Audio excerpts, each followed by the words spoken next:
The flashbulbs were a swarm of angry stars, blinding, hot, and hungry. They fed on Justin Montgomery, and Justin in turn fed on them. Tonight, at the apex of his own charity gala, he was a king. His arm was a steel band around the impossibly small waist of Felicity Dunn, his newest, brightest acquisition. He leaned in, whispering something that made her laugh, a sound like shattered champagne flutes. He was the man who had everything. And then, the CEO of the New York Stock Exchange, a man named Thomas Bryant, tapped the microphone. The room hushed. "Ladies and gentlemen, a new patron sponsor, Ms. Emery Sutton." Justin's hand, reaching for Felicity's, stopped. He didn't just freeze. He calcified. Every drop of blood in his body turned to ice. Sutton. That was her maiden name. A name he had buried. A name that had no right to be in this room. And as the spotlight swiveled, cutting through the darkness, it found her.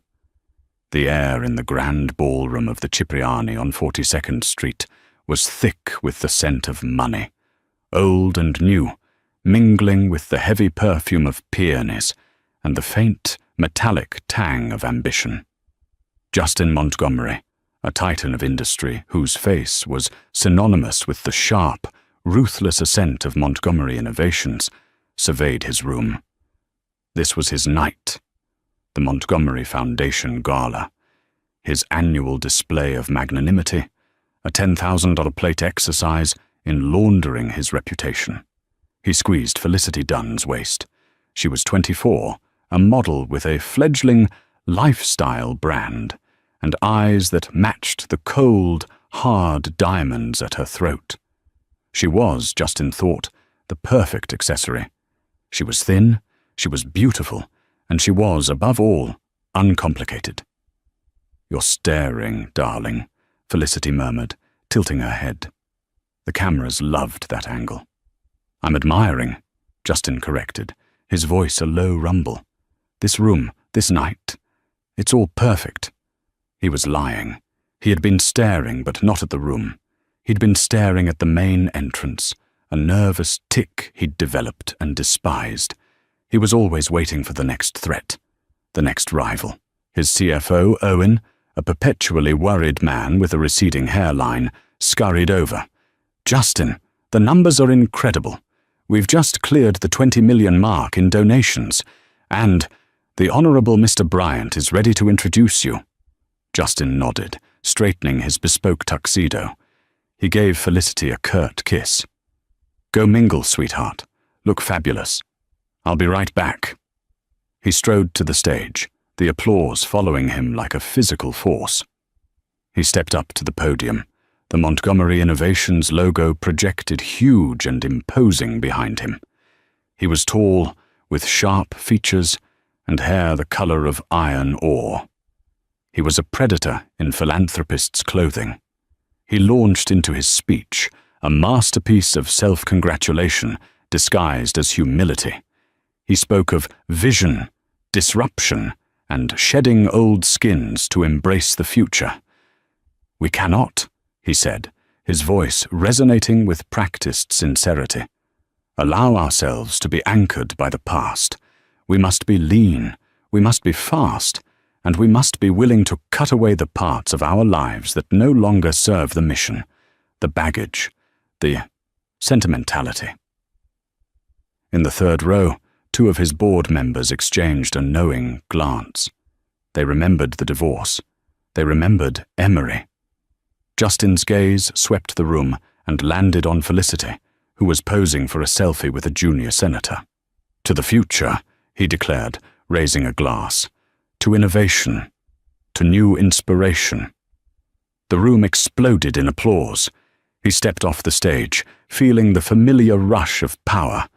He walked directly to Felicity, his arm wrapping around her waist, pulling her possessively against his side. The cameras surged. This was the shot.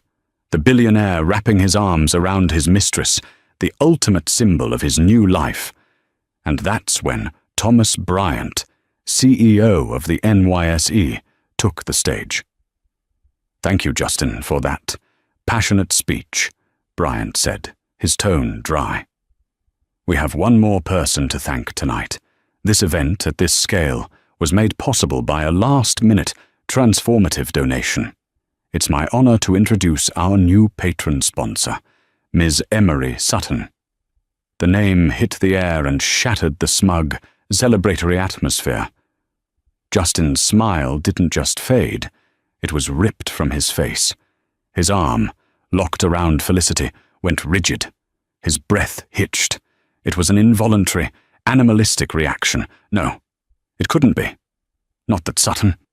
Felicity, sensing his tension, whispered, "Justin, who is that? Is that a rival?" Justin couldn't answer. He was paralyzed, his eyes locked on the grand double doors at the far end of the ballroom. The spotlight operator, confused by the lack of a figure on stage, swung the beam wildly, searching. It swept across the tables of startled guests, across the ice sculptures, and then it stopped. It found her. She wasn't at the door. She wasn't making a grand entrance. She had been sitting there the whole time, in the back, at a table she had presumably purchased, hidden in the shadows. The light hit her, and the entire room inhaled.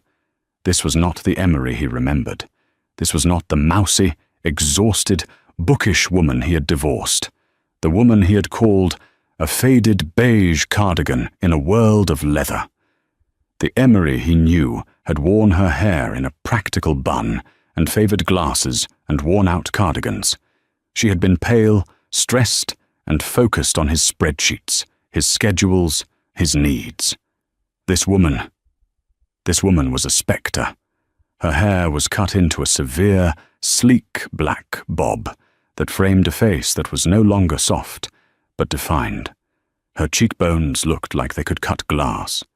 She wore no glasses, and her eyes, which he remembered as a gentle hazel, now looked like chips of green ice. She was wearing a gown, but it wasn't a revenge dress. It wasn't flashy or revealing. It was a severe, architectural column of midnight blue silk, custom-made, bearing the unmistakable genius of a designer Justin couldn't even name, but knew was prohibitively expensive. At her throat was a single, flawless, pear-shaped diamond that was so large it had to be fake. Justin, a man who knew his gems, knew instantly that it was real. She didn't stand, she didn't wave. She simply lifted her chin, and her eyes, magnified by the sudden, intense spotlight, scanned the room. She looked over the senators, the bankers, and the celebrities. And then her gaze moved, landing squarely on Justin Montgomery. She didn't smile. She didn't scowl. She just watched him.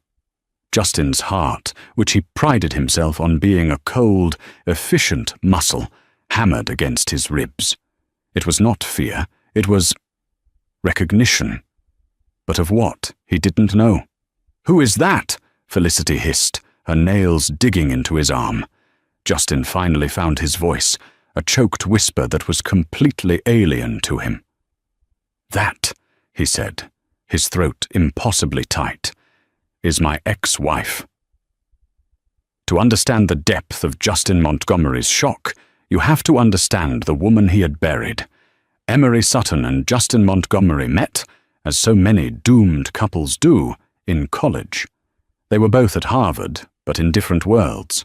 Justin was business, a charismatic, handsome predator who saw the university as a networking event. Emery was in applied mathematics and computer science, a prodigy who saw the university as a library.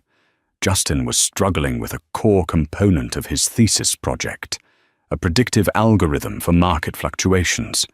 He was all bluster and charm. His actual coding skills were mediocre. His professor, exasperated, sent him to the graduate math lab for tutoring. He found Emery at 2 a.m., surrounded by equations, her hair a mess, a smudge of ink on her nose. She wasn't beautiful, not in the way Felicity was. She was luminous. Her brain worked at a speed Justin found terrifying and thrilling. She didn't just fix his code. She tore it apart. She rebuilt it from the ground up.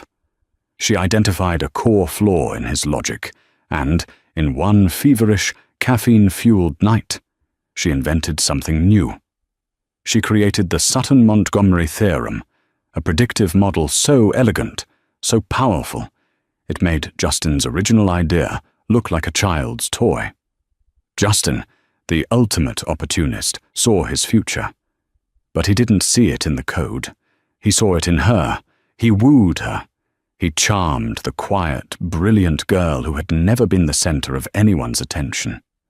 He made her feel seen. He told her they were a team. "You're the brains, B," he'd whisper. "I'm the face. Together, we're unstoppable." They married a month after graduation. She put her PhD at MIT on hold to help him launch their company. His name, Montgomery Innovations. Her theorem, the engine that powered it. For 10 years, Emery Sutton was the ghost in Justin's machine. She worked 18-hour days from their home office, which later became a sprawling, sterile mansion in Greenwich, Connecticut. She refined the algorithm. She managed the R&D. She balanced the books. She coded the backbone of their first 3 flagship products. She was the one who saw the 2008 financial crash coming and restructured their assets, saving them from ruin. Justin, meanwhile, was the face. He was on the magazine covers. He was the one giving the TED Talks. He was the genius who reinvented finance. At first, Emery didn't mind. She loved the work. She loved him. But as Justin's fame grew, he began to resent her.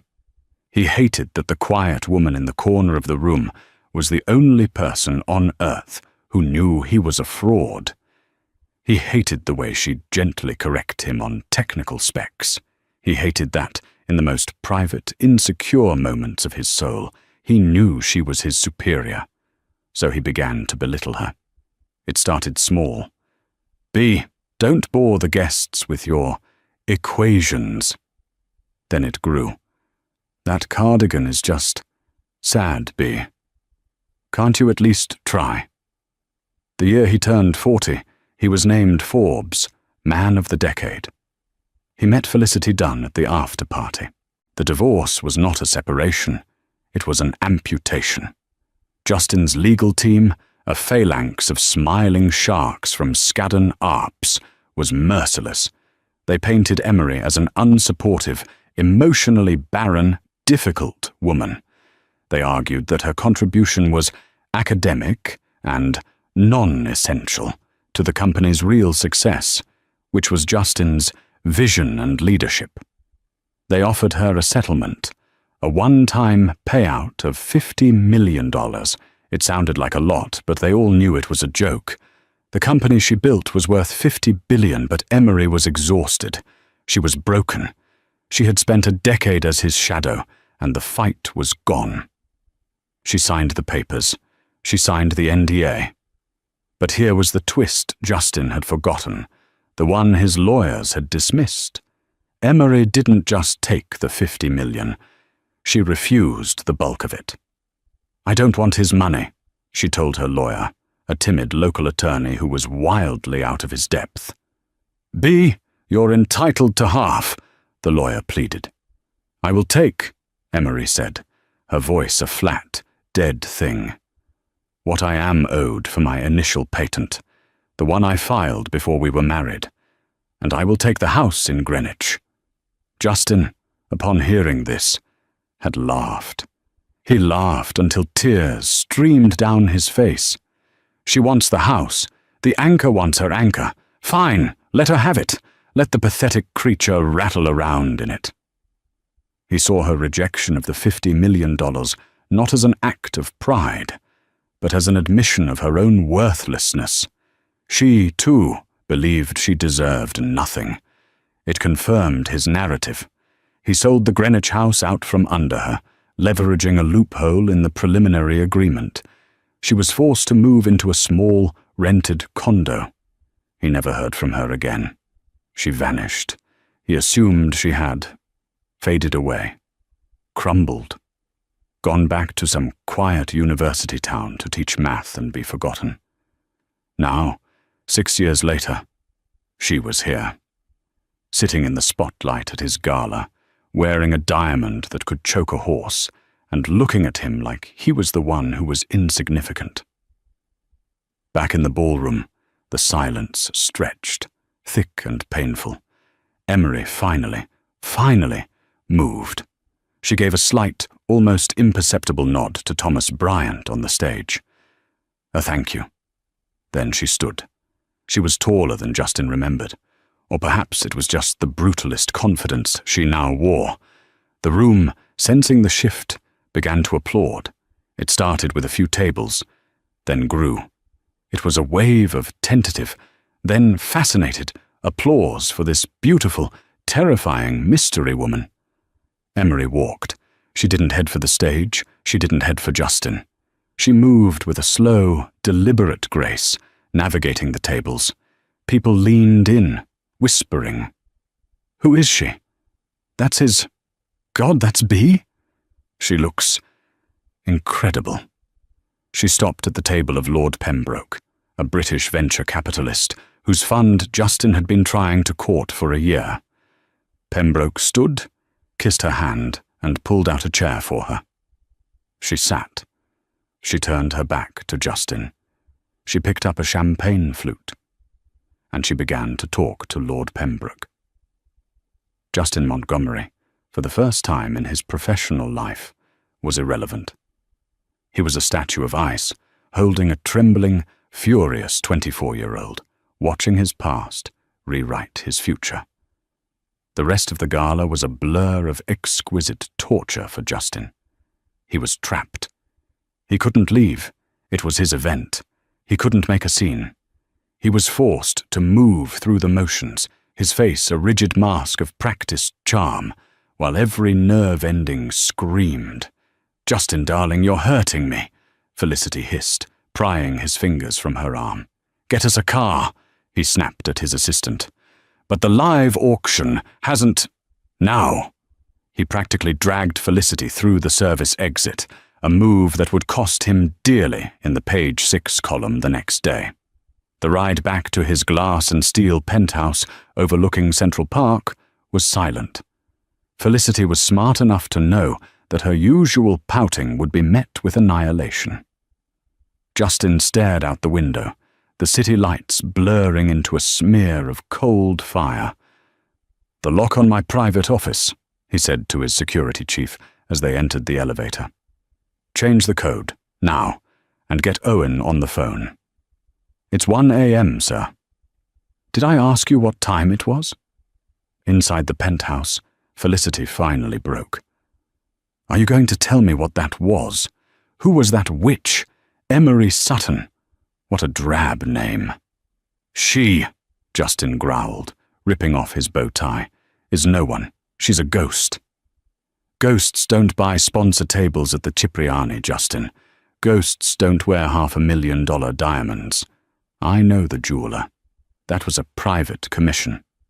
Justin's head snapped around. "What did you say?" "The diamond," Felicity said, suddenly feeling she had some leverage. "It's a Lemaire. You can't just buy those. You have to be invited. That's a patron stone." Justin's blood ran cold. He knew Lemaire. He had tried to get Felicity an appointment. They had politely but firmly refused him. His phone rang. It was Owen, his voice thick with sleep and panic. "Owen," Justin said, striding into his office and locking the door. "I need everything you have on Emery Sutton, my ex-wife." "Where is she? Where did she get money? What patron table? I want a full financial workup. I want to know what she ate for breakfast. Do it. Use the private team."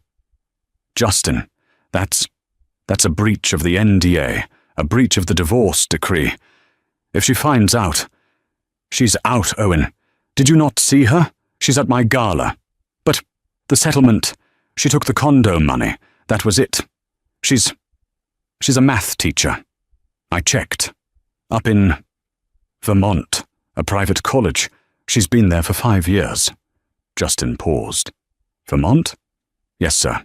That's what the last check said. A quiet, private liberal arts college. Her salary is $80,000 a year. A cold, dark relief washed over Justin, quickly followed by confusion. $80,000 a year. Owen, she was wearing a diamond that cost more than your house. She bought a table that cost $500,000. The math doesn't work.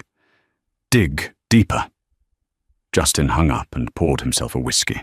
He stood at his window, 80 stories above the world. He had built this. He was a god. An $80,000 a year math teacher could not, pose a threat. It was a trick, a stunt. She must have a backer, he muttered. Pembroke. She's sleeping with Lord Pembroke. That's it. She's his new acquisition. He felt a wave of disgust, mingled with a sick, possessive rage. The idea of his Emery, even the new, terrifying version, with a man like Pembroke. He needed to destroy her. Again. But this time, for good. He spent the next 2 days in a self-imposed prison in his office, barking orders. Felicity, bored and annoyed, left for Miami. Call me when you've dealt with your baggage, she'd texted. On the third morning, Owen appeared at the penthouse, his face the color of ash. He wasn't holding a tablet. He was holding a single, printed piece of paper. Justin, he said, his voice trembling. I think you need to sit down. I don't sit down, Owen. Talk. Owen swallowed. We were wrong. She never went to Vermont. What? She flew to Zurich, Switzerland, the day after the divorce was finalized, 6 years ago. She never got on the plane to Burlington. The Vermont trail.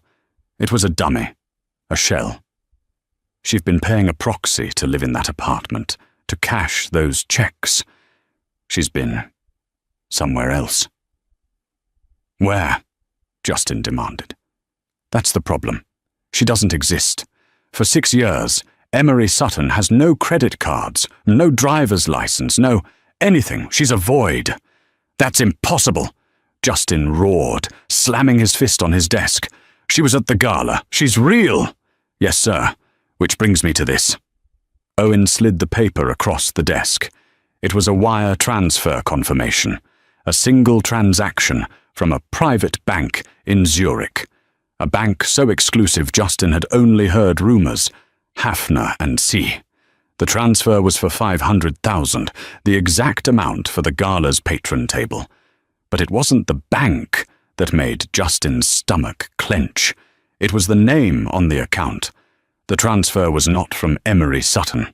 The wire was from a corporate entity, a holding company.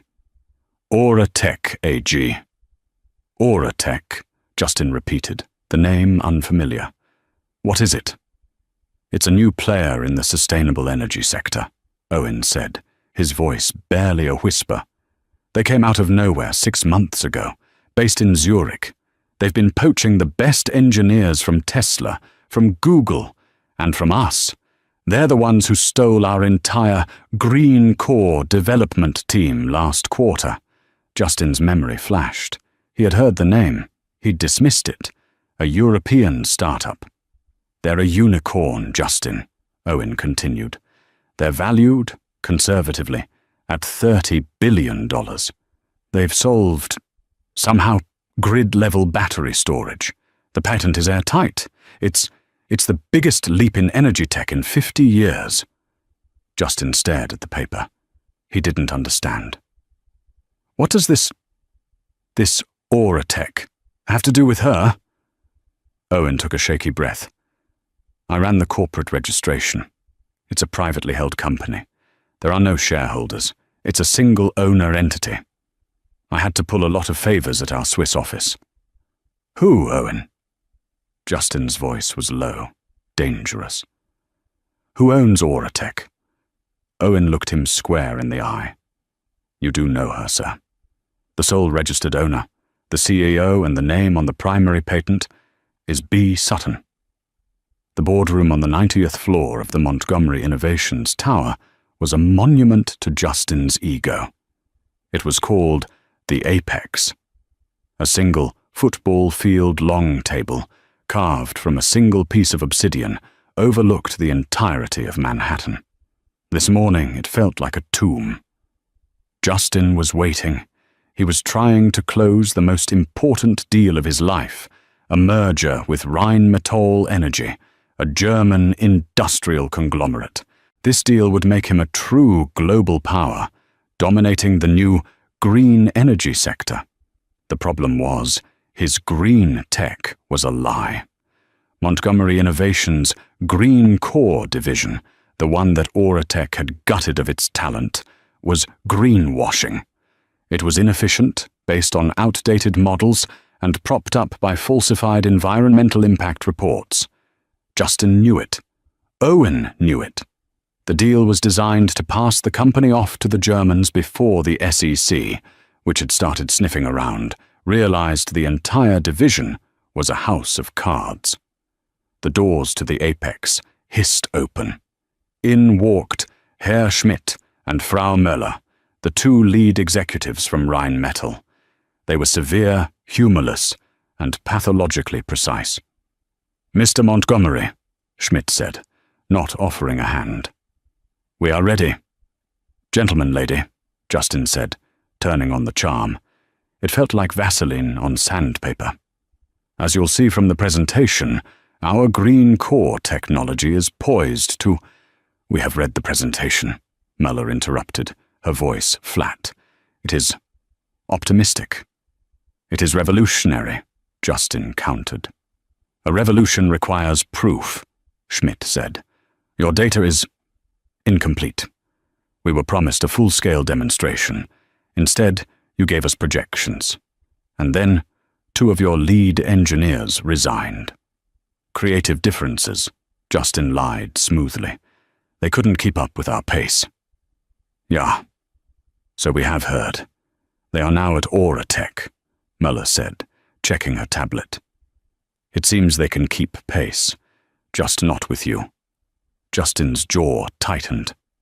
"Due to this uncertainty," Schmidt continued, "Rheinmetall has taken the liberty of engaging a third-practice consultant to verify your claims.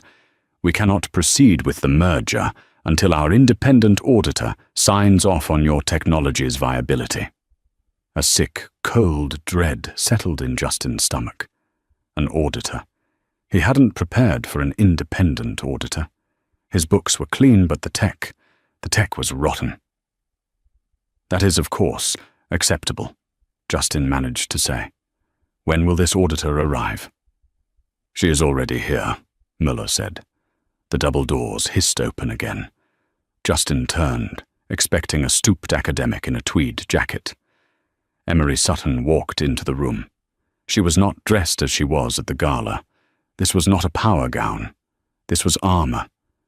She wore a perfectly tailored charcoal grey suit, a simple white silk blouse, and the same killer heels. Her hair was pulled back so tightly it emphasized the fierce intelligence in her eyes. She carried a simple, elegant leather satchel. She was followed by a team of 3 people in matching Auratech polo shirts, who silently began wheeling in cases of equipment. Gideon's world tilted. "You," he breathed. "Mr. Montgomery," Emery said. Her voice was not the voice he remembered. The soft, hesitant alto was gone. This voice was crisp, clear, and cold. It was the voice of command. "What is this?" Justin hissed, turning to the Germans. "This is a conflict of interest. This person is my ex-wife. She's a competitor." "She is not your competitor, Mr. Montgomery," Schmidt said, unmoved. "You are in consumer finance. Auratech is in grid-level energy. There is no overlap." "And she is not your ex-wife," Möller added, tapping her pen. "In this room, she is Dr. Sutton, the foremost expert on battery cell matrix modeling on the planet. We are paying her firm a great deal of money to be here. You should be grateful. No one else understands the unique mathematics you claim to be using." Emery walked to the head of the table, opposite Justin. She placed her satchel on the table and opened it. She didn't look at him. She looked at his presentation, which was frozen on the massive 8K screen. "Justin's presentation," she said to the room, her voice echoing in the cavernous space. "It always starts with the projections. Big, exciting numbers." She pulled out a simple USB drive. "Let's start with the reality instead." She walked to the console, unplugged Justin's laptop, and plugged in her own. The Montgomery Innovations logo vanished, replaced by the simple, elegant Aura logo. "Rheinmetall hired us to perform a viability audit," she began, her gaze fixed on the Germans. "That means we ask one question. Does this work?" She brought up a slide. It was a dense, terrifying wall of code. "This," she said, "is the core of the Sutton-Montgomery theorem, the original predictive algorithm I wrote at Harvard in 2005, the one upon which this entire company is based." Justin stopped breathing. "And this," she said, clicking to the next slide, "is the green core code, the one Mr. Montgomery claims is revolutionary." She highlighted 2 sections of code, one from 2005, one from 2024. "He just," she said, her voice dripping with clinical disdain, "changed the variable names. He's taken a 20-year-old financial prediction model and applied it to green energy. He's trying to predict battery cell degradation the same way he predicts soybean futures." She looked at the Germans. "It doesn't work. It can't work. It's not just greenwashing. It's fraud. He's not selling you a fixer-upper. He's selling you a JPEG of a house." Herr Schmidt and Frau Mueller stared at the screen. They didn't look angry. They looked impressed. "And the environmental impact reports?" Mueller asked. "Falsified," Emery said, clicking again. "He's measuring particle output in grams per hour, which is favorable. The global standard, and the one the SEC is moving to adopt, is nanograms per joule. When you run the conversion..." She brought up a final slide. It was a single graph. Justin's green core tech was shown in red. The legal limit was a green line. His line was not just above the limit, it was in the stratosphere.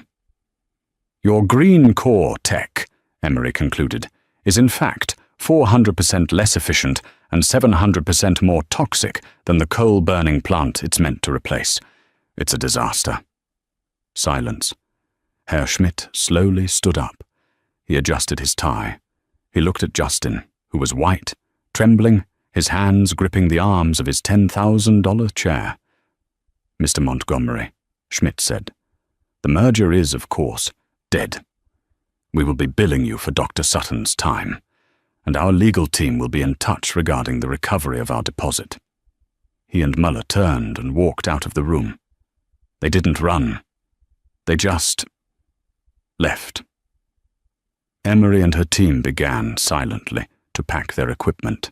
Justin was alone in the room with her. The blood, which had been ice, was now fire. He was suffocating. "You!" he seethed. "You did this! This was a game? This was, what, revenge? You ruined me!" Emery paused, zipping her satchel. She turned to face him, the length of the obsidian table between them. "You were already ruined, Justin. You were just too arrogant to see it. You built a $50 billion company on a lie, and you were so busy buying models and throwing parties you forgot that, eventually, the math has to add up. I made you," he shouted, his voice cracking. "You were nothing. You were a mousy little librarian. I gave you a life." Her face hardened. She took a step closer. "I gave you the code, Justin. I gave it to you. I was in love. And you took it, and you took my name off the patent. You took my work. You took my youth, and you called me baggage. She took another step. You didn't make me. You stifled me. The 6 years I've been gone? I wasn't hiding. I wasn't teaching in Vermont. I was in Switzerland, at the Federal Institute of Technology. I was getting my PhD. I was building my own company. I was working. She was at his end of the table now, standing over him. This wasn't revenge, Justin, she said, her voice a low, devastating whisper. Revenge is a passion. This was a valuation, and you've just been reassessed. She turned and walked out of the boardroom, her heels clicking a death knell on the marble floor. The news of the failed Rhine-Metal merger hit the financial world like a grenade. Montgomery Innovations stock, which had been trading at a historic high in anticipation of the deal, didn't just drop. It fell off a cliff. It plunged 40% in pre-market trading. By the time the opening bell rang at the NYSE, it was in a full-on free fall. Justin was in his office, the apex, which now felt like a glass cage. He was screaming. He was screaming at Owen, at his brokers, at his legal team. Fix it. Just fix it. How, Justin? Owen shrieked, for once not intimidated. The Germans are leaking. They're telling everyone that our tech is a sham. The SEC has already called. They're opening a formal investigation. They're using the term criminal. Justin's world was collapsing, but the worst part was not the money. It was the humiliation. She had done this, the beige cardigan, the anchor. While Justin was imploding, Felicity Dunn was in Miami, getting a massage. Her phone had been buzzing for an hour. Annoyed, she picked it up. It was a notification from her Justin Montgomery Google alert. Montgomery merger dead, stock in freefall. SEC launches fraud probe. Felicity's blood turned to ice, but for a very different reason. Her lifestyle brand was funded entirely by a credit line secured by Justin. Her penthouse, her car, her entire future was tied to his. She didn't panic. Felicity was a survivor. She knew, with the instinct of a true parasite, that the host was dying. It was time to find a new one. She immediately called her second most recent ex, a Russian oligarch named Dmitri. But as she was dialing, another thought struck her. She wasn't just going to leave Justin. She was going to plunder him. She needed insurance. She needed a golden parachute. She remembered the way Justin had been acting, the paranoia, the obsession with his ex-wife. She flew back to New York on a private jet, charged, of course, to Justin's dying account. She found Justin in his penthouse, drunk, surrounded by paper. "Justin, baby," she cooed. "I came as soon as I heard. It's horrible. What can I do?" "You," Justin slurred, looking up at her with red-rimmed eyes.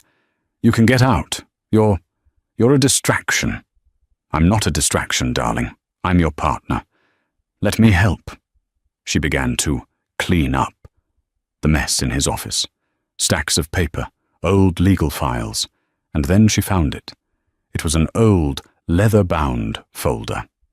Harvard, 2005, it read. Inside was a stack of papers, math, equations, and at the front a stapled document, a patent application. The Sutton-Montgomery theorem, a predictive model.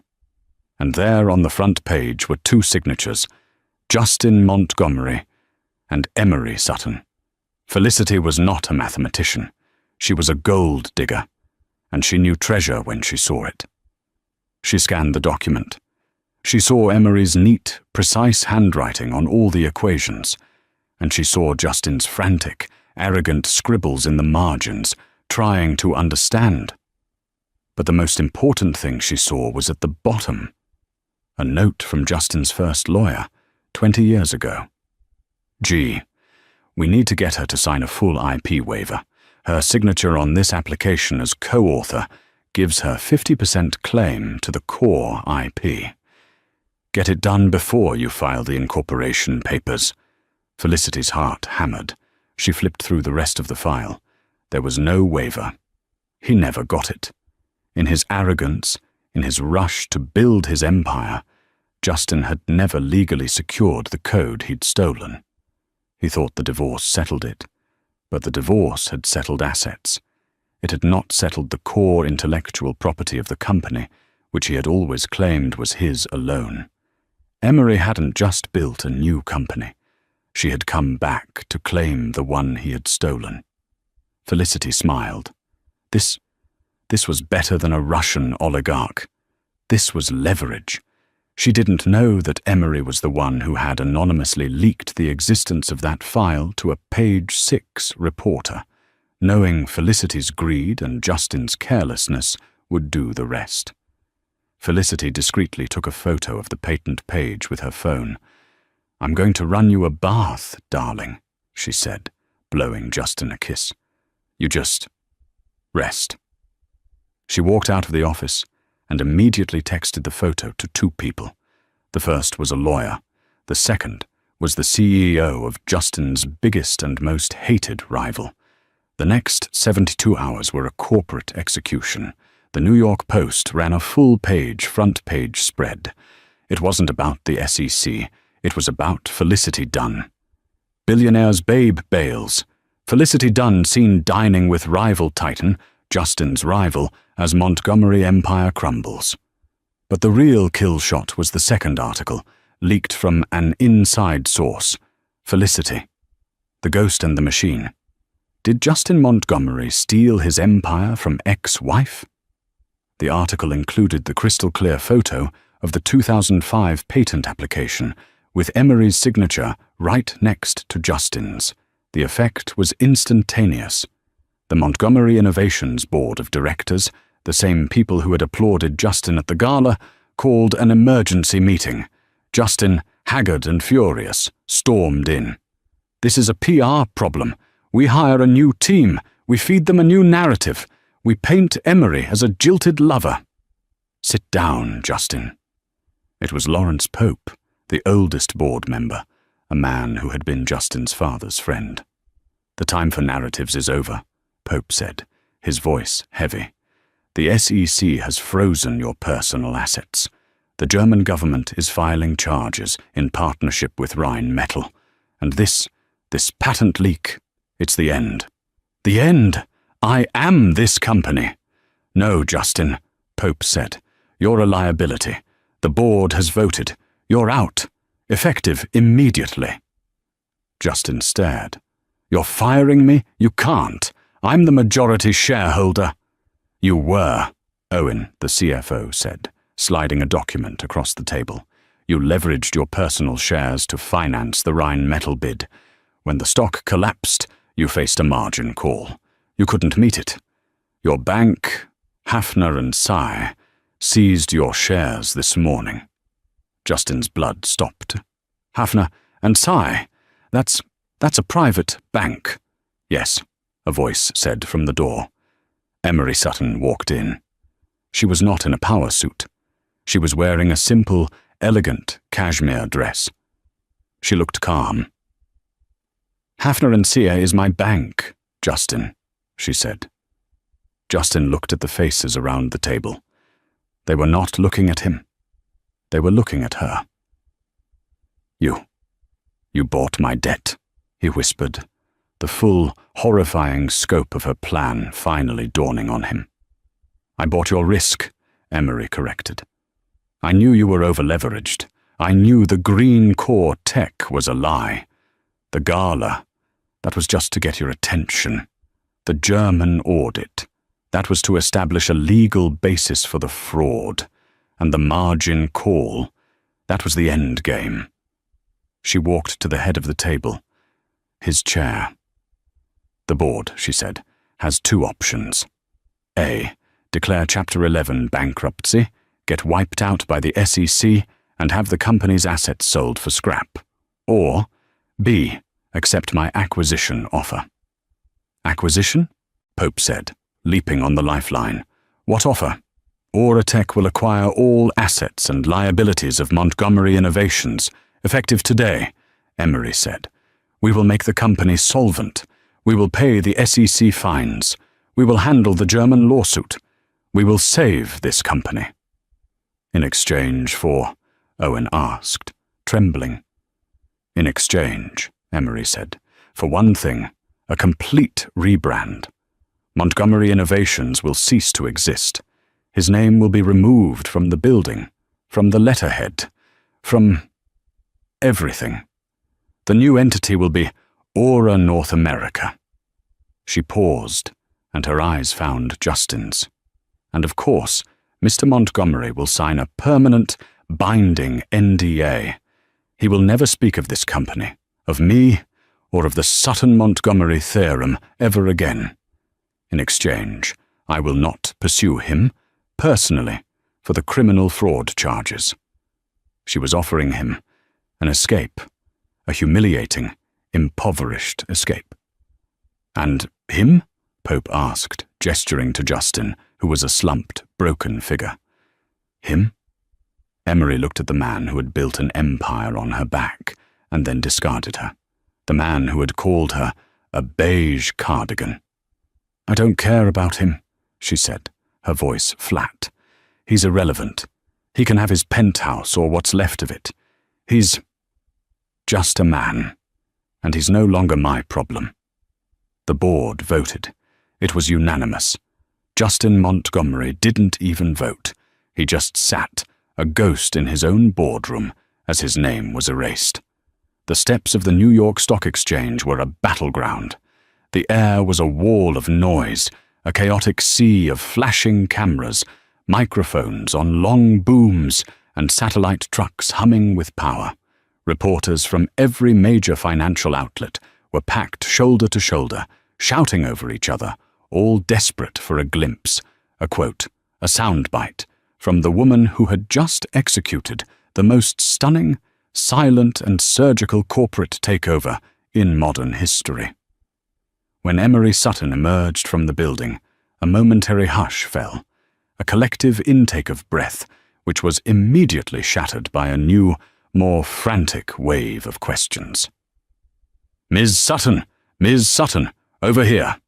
She walked to the podium, flanked not by bodyguards, but by her new executive team, the engineers and scientists she had brought with her from Zurich. She was not in armor today, nor a power gown.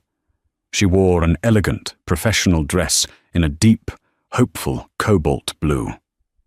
She was not triumphant. She was not gloating. She was, as she had been in the boardroom, simply serene. She placed her hands on the podium, feeling the slight vibration of the city's energy. This was the last step, the last public piece of the puzzle, the culmination of 290 days of relentless work, high-stakes risk and unflinching focus. This was not an ending. It was a beginning. Today marks a new day, she began. Her voice, amplified by the speakers, was steady, clear, and cut through the noise. Aura North America is born from the ashes of an old idea. An idea that profit must come at the expense of integrity. An idea that disruption means breaking rules and people. An idea that a powerful personality can mask a lack of substance. Her gaze swept the crowd, meeting every camera lens, not with a challenge, but with a statement of fact. The era of the visionary who stands on the work of others is over, she continued. The era of greenwashing and corporate deceit is over. The future is not about personalities. It is not about mythology. It is about the work. It is about the math. And the math must be honest. From this day forward, Aura North America will be defined by two things: transparency and innovation that is real. The reporters exploded again, a flurry of hands and shouted questions. One voice, a sharp, barbed question from a Wall Street Journal reporter, cut through the rest. Miss Sutton, what about Justin Montgomery? Where is he? What happens to the man who built this company? The crowd went silent. This was the blood they had all come for, the human drama, the final act of the revenge tragedy. Emery paused, a masterful 2-second beat. She looked directly into the main camera, the one broadcasting live to the world. Mr. Montgomery has retired. A ripple of shock went through the press corps. Retired? He has. Shed his old skin to embrace the future, as he once said. A few gasps. A few reporters looked at each other, stunned. She was using his own words, the very words he had used at the gala to publicly celebrate his new life and dismiss his old one. We wish him well. It was the most devastating, elegant execution the street had ever seen. A complete, bloodless assassination, delivered with the polite, indifferent calm of a surgeon closing an incision. She had not only taken his company, she had taken his narrative. She had erased him from his own story, and she had done it with his own vocabulary. She nodded once, a signal that the conference was over, and stepped away from the podium, leaving the financial press in a stunned, frenzied silence. The aftermath was defined by its quiet, brutal finality. Felicity Dunn, true to her nature, had landed perfectly. She was last seen in Monaco, her laughter echoing over the water, draped on the arm of the other rival titan she had leaked the patent to. He had bought her a bracelet, a dazzling, heavy thing of diamonds and sapphires. She was, for now, completely happy. She had already forgotten Justin's name, and Justin Montgomery, he was indeed retired. He was a king in a cage of his own making. Emery, in her final, clinical act, had been precise. He was not in jail. A trial would be messy, public, and, in her view, backward-looking. She didn't want him to be a martyr, pitied by some, nor a criminal, analyzed by others. She wanted him to be irrelevant. He was allowed to keep the penthouse, a gilded prison 80 stories above the city he had once commanded. But it was no longer his. The mortgage, his lawyers informed him in a short, fatal meeting, was now held by a private holding company. That company, of course, was owned by Ora. He was a tenant in his own home. He was given a stipend, a small, fixed amount, paid monthly. It was, Emery had calculated, just enough to live comfortably, but not enough to ever be a player again. It was not enough to buy tables, or influence, or new, young mistresses. It was just enough to remind him every day of what he had lost. He would stand at the massive, floor-to-ceiling windows for hours, watching the city move without him. He would see the Aura logo, now bright and prominent on the side of his old building.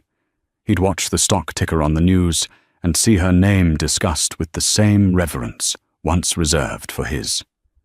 He was a ghost in his own life, a 46-year-old man with no future and a past he was legally and financially forbidden from ever speaking about. He had built his entire identity on being seen, and his punishment was to be, completely and terrifyingly, invisible. But Emery's final act, the one that truly defined her, was not about Justin. It was about the idea of Justin. She reopened the Montgomery Foundation. She poured $1 billion of real money into it, not the PR-driven slush fund Justin had run, and she rebranded it. The old arrogant name was stripped away, as it had been from the building. It was now the Sutton Grant for Women in STEM. Her first act was not a press release, it was a check. She endowed, in perpetuity, a new research department at MIT, the very PhD program she had been forced to abandon 2 decades prior. The grants were not vague. They were surgically precise, earmarked for female and non-binary graduate students whose work has been, and this was the line that echoed in every university in the world, overlooked, dismissed, or misappropriated. It wasn't just a grant. It was a beacon. It was a promise. It was her, reaching back in time to the 22-year-old girl in the library, the one smudged with ink and full of ideas, and telling her, "You were right. The work mattered." She wasn't just fixing her own past. She was ensuring a different future for thousands of others. The final scene was not a celebration. It was not a party. It was just Tuesday. Emery was in her new office. It was Justin's old office, the apex. But it was unrecognizable. The monument to ego was gone. The single, football field-long obsidian table had been broken up, recycled, and replaced with collaborative workstations, large whiteboards covered in equations, and thriving green plants. The windows, once tinted dark to create a sense of imposing mystery, were now crystal clear, letting in the bright, unfiltered sunlight. It was no longer a predator's perch. It was a workshop. Her new CFO, Lena, the sharp, brilliant woman she'd brought from Zurich, walked in with a tablet. "The conversion is complete," Lena said, her voice crisp. "The last of the Montgomery branding is off the regional servers. The stock is stable. Actually, it's up 12% since the bell. The market likes honest math." "Good," Emery said. She didn't look up from her monitor. She wasn't watching the stock. She was looking at a new, complex equation for solar cell efficiency. "And Ms. Sutton," Lena said, a slight, rare smile on her face. "The first round of the Sutton grant applications came in. The server, well, it almost crashed. We have over 5,000 of them." This time Emery did look up. She looked at Lena, and for the first time since this all began, she smiled. It was not a smile of victory. It was not a smile of revenge. It was a smile of restoration, of profound, deep, and limitless purpose. "Good," she said again, the word full and rich. She turned back to her screen. "Let's get to work." The spotlight was finally on her, but she wasn't looking at it. She was looking at the future. She was no longer a ghost, a shadow, or an anchor. She was the machine. The story of Emery Sutton isn't just about revenge. Revenge is easy. It's cheap. This was about something more. This was about reclamation. It's about the silent, brilliant people who do the work, only to have the credit stolen by the person with the loudest voice.